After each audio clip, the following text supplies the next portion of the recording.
everyone. My name is Elizabeth Bromworth, and I am the Assistant Branch Manager at the Acreage Library. And today I am reading to you Stonewall, A Building, an Uprising, a Revolution, written by Rob Sanders, illustrated by Jamie Christopher.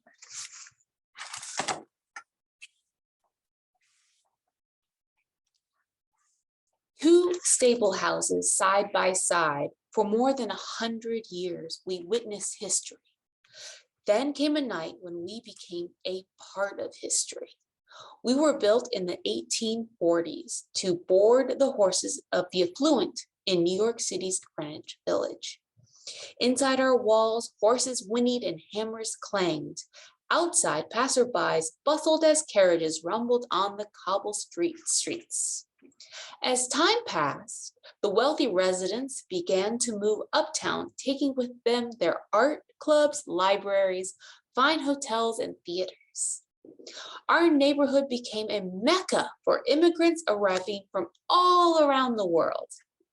Visitors made their way to Greenwich Village. Many of them stayed. Greenwich Village was changing. We changed too.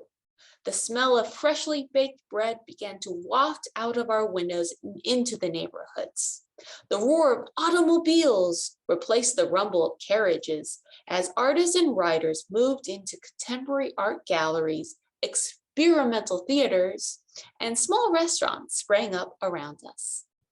The village was becoming the creative center of New York City. By 1930s, our two buildings were joined together and we became Bonnie Stonewall's restaurant. Celebrities, artisans, tourists, and local residents lunched at our table shoulder to shoulder. Greenwich Village was a place where you could be yourself and where being different was welcome and accepted. Newness thumped in the heart of Greenwich Village in the 1950s, vibrating our windows. Musicians played on the streets as jazz filled the air. Poets performed in restaurants. Artists painted in their studios. The beat movement arrived and we witnessed it all. Leading up to the 1960s, our neighborhood welcomed gays and lesbians, men who loved men, and women who loved women. We were a home for people who were told they didn't fit in or didn't belong. We had welcomed all kinds of people before, so we knew what to do. In 1967, we swung open our doors and became the Stonewall Inn. Gay men and women from throughout the city and the country came to meet old and new friends, free to be themselves inside our walls. Women and men, young and old, teenagers, transgendered people, drag queens, veterans, business people, students, people of different colors, religions, and cultures gathered, chatted, laughed, and danced under our roof. Others were not as accepting. They thought those who gathered within our walls were too different. We heard the whispered voices of those inside. Loving someone like yourself was illegal. Socializing together could get you arrested. Wearing the wrong clothes could land you in jail.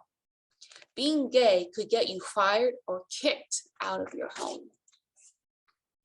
Some nights we heard fists pounding on our doors, felt angry footsteps stomping across our floor, and saw flashes of glaring light as the police arrested some of those inside. After each raid, those who hadn't been arrested left quietly, angrily disappearing into the darkness. We stood tall and kept opening our doors. People kept coming. But the police raids kept coming too. We couldn't stop them. In the streaming early morning hours of June 28, 1969, under a nearly full moon, another raid began. Police, a voice shouted, we're taking the place. Officers stormed through the doors, lining up the people inside, demanding IDs, detaining some, arresting others. This time, Those not arrested didn't disappear into the night. Instead, they stood defiantly in the street and on the sidewalk under our rusty sign. This time, they weren't quiet. As the ones arrested were led to police cars and patrol wagons, the anger of the growing crowd was lit. "Why don't you do something?" yelled one woman as she was forced into a police car. Immediately, the spark of anger grew into a smoldering resistance. Shouts and screams echoed off bricks, fists thrust into the air. We saw the faces of the crowd and felt their rage. The Stonewall uprising had begun. The police, shocked by the defiance of the crowd, rushed back in and barricaded themselves inside.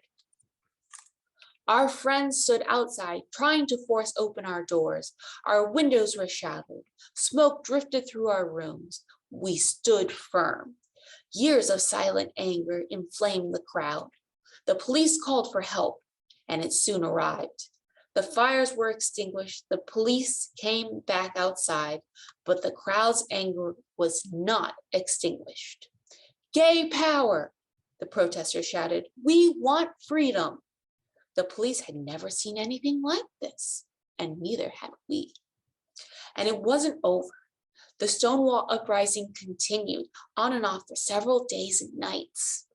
A new day was dawning for the gay right movement. The change had begun here, inside our walls, at the Stonewall Inn.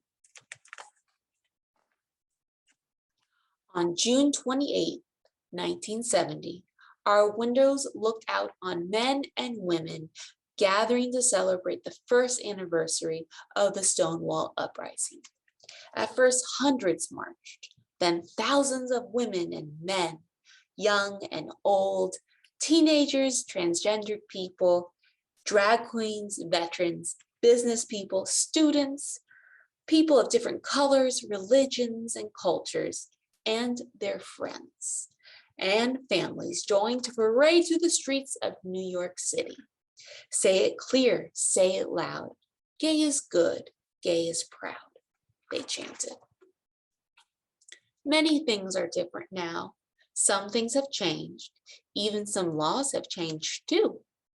Now 2 men who love each other or 2 women who love each other can marry. We know, we've seen their happy faces, snapping photos outside of our door. We've heard their footsteps walking side by side along our floors. We felt their love.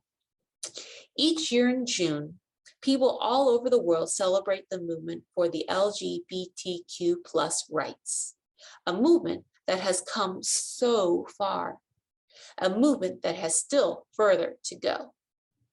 They celebrate inside and outside our walls. They celebrate freedom. They celebrate equitably. It all began one night here at Stonewall Inn, when 2 old horse stables became part of history. The end. Thank you for reading with me, Stonewall, A Building, an Uprising, a Revolution, written by Rob Sanders, illustrated by Jamie Kristoff. Thank you.